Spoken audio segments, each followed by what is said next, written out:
अगर आप भी लेना चाहते हैं देश दुनिया की तमाम जानकारी तो आज ही सब्सक्राइब करें हमारे चैनल को। साथ ही नीचे दिए बेल आइकन को जरूर दबाएं ताकि हर अपडेट आप तक पहुंच सके। नमस्कार, प्रवास साक्षी न्यूज नेटवर्क पर आप सभी का स्वागत है। ईद आने को है लेकिन बाजार सुने पड़े हैं। दरअसल कोरोना वायरस ने ऐसी मार मारी कि देश भर में लॉकडाउन लगाना पड़ गया। लॉकडाउन लगाना बहुत जरूरी था लोगों के स्वास्थ्य की चिंता को देखते हुए, लोगों के स्वास्थ्य की सुरक्षा को देखते हुए, लेकिन इसने अर्थव्यवस्था को काफ़ी नुकसान भी पहुंचाया है। अब आप देखिए कि दुकानें खुल चुकी हैं, लॉकडाउन 4 में ढील दी गई है और अगर हम देखें तो इस सप्ताह की शुरुआत से अधिकांश जगहों पर दुकानें खुल चुकी हैं। अर्थव्यवस्था धीरे धीरे पटरी पर लौट रही है। जनजीवन कह सकते हैं कि सामान्य की ओर बढ़ चला है, लेकिन दुकानों पर कम भीड़ नजर आ रही है ग्राहकों की। खासतौर पर ईद की जो शॉपिंग होती थी वो तो इस बार पूरी तरह से बंद है।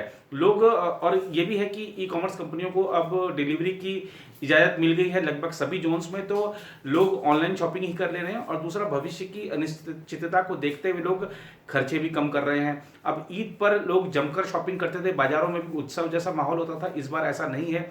दुकानदारों से आप पूछेंगे तो वो वही बताएंगे कि इतना समय हो चुका है, लोग आ रहे हैं, सिर्फ पूछते हैं चले जाते हैं, या कोई आ ही नहीं रहा है। ऐसे भी लोग हैं जो सोमवार से दुकान खोल कर बैठे हैं और अब तक कोई ग्राहक नहीं है। ऐसे भी रिपोर्टें कई सारी आई हैं।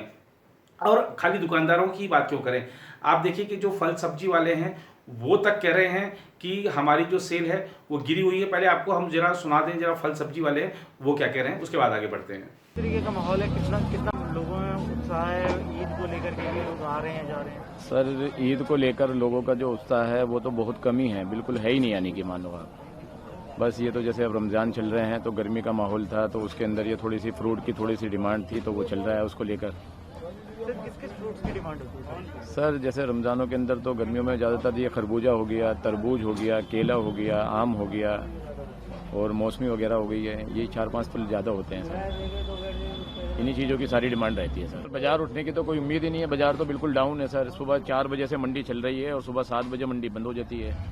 अब ये 3 घंटे का समय है, उस समय में आप देख रहे हो अभी यहाँ किस तरह का माहौल चल रहा है। कोई कस्टमर नहीं है, दुकान पे सब लोग खाली बैठे हुए हैं। आपको भी अभी यहाँ आए हुए कम से कम आधा घंटा तो हो ही गया है। अभी तक तो हमने जैसा माल लगाया है ऐसे हम लोगों के माल पड़े हुए हैं। अभी सुबह ही पुलिस वाले 7 बजे आने के बाद में अल्टीमेटम दे देते हैं कि यहाँ से उठाओ और चलो इसको लेकर। तो इस टाइम तो सर कारोबार की जो बोहियत है उसको देखते हुए तो बच्चों को पालना बहुत मुश्किल हो गया है इस समय। तो आपने देखा कि किस तरीके से लोग परेशान हैं, दुकानदार परेशान हैं। और ये आप जो केरल के देख रहे हैं बाजार, आप यहाँ भी देखिए कि जो ग्राहक है नदारद है, दुकानें सूनी पड़ी हैं, सन्नाटा सा दिख रहा है। कुछ इक्का दुक्का लोग दिख भी रहे हैं, तो वो दुकानदारों की जो खर्चे निकालने लायक भी इतनी बिक्री नहीं हो पा रही है, ऐसी चीज़ें सामने आ रही हैं। खैर, अभी तो ये मुश्किल का दौर है, आगे आने वाला समय निश्चित ही तौर पर कह सकते हैं कि वापस पुराने अच्छे दिन ले आएगा।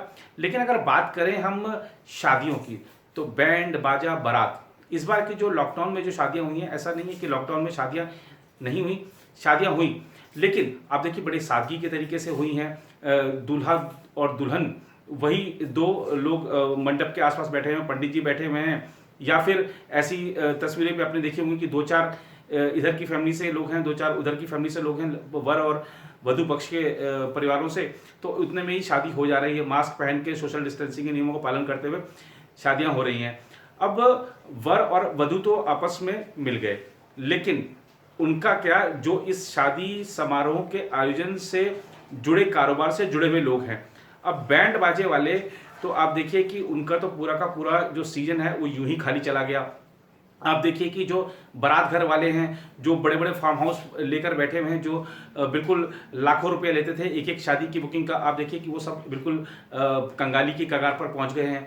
जो फूल के कारोबार से जुड़े हैं, जो डेकोरेशन करते थे, जो खासतौर पर अगर आप हलवाई की बात करें, जो कैटरर थे, सबकी परेशानी है कि ये जो सीजन खाली चला गया है। शादियां जिनकी होनी थी वो तो हो गई, लेकिन आप देखिए जो प्रिंटिंग प्रेस वाले हैं, उनके पास तो बहुत सारे ऐसे भी है कि शादी के कार्ड छपे हुए पड़े हैं लेकिन कोई लेने नहीं गया, और अब कोई छपवा भी नहीं रहा है क्योंकि आपको बुलाने ही 20 या 50 लोग हैं, तो आप उनको व्हाट्सएप पे भेज सकते हैं, निमंत्रण भेज सकते हैं। तो ऐसे बहुत सारे विकल्प भी लोगों के पास उपलब्ध हैं, लोग उनका इस्तेमाल भी बहुत आयत में कर रहे हैं। तो ये लोग भी परेशान हैं और सरकार से राहत की उम्मीद कर रहे हैं, सरकार से मांग कर रहे हैं कि उनकी समस्याओं पर भी ध्यान दिया जाए। उनकी जो आर्थिक समस्याएं आई हैं उनको भी सुलझाया जाए। आइए देखते हैं क्या कह रहे हैं, खासतौर पर हमारे जो ये कम्युनिटी सेंटर चलाते हैं, जहाँ पर बारात घर जिसको क्या कहा जाता है आम भाषा में, बारात घर वगैरह में किस तरीके से जो हमेशा बुकिंग रहती थी अब खाली पड़े हैं, सीजन खाली चला गया। आइए सुनते हैं लोगों की समस्याएं। सरकार कुछ करेगा तो अभी हम सरकार को तो बात किया है।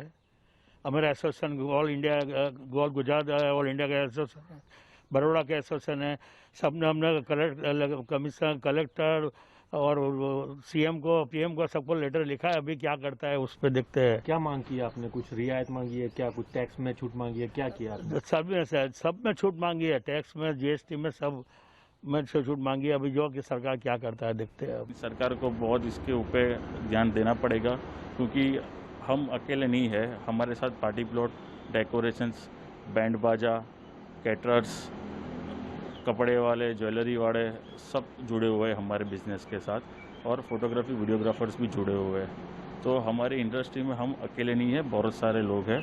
तो ये तो गवर्नमेंट को सबसे बड़ी चुनौती के हिसाब से उभर के आएगी सामने।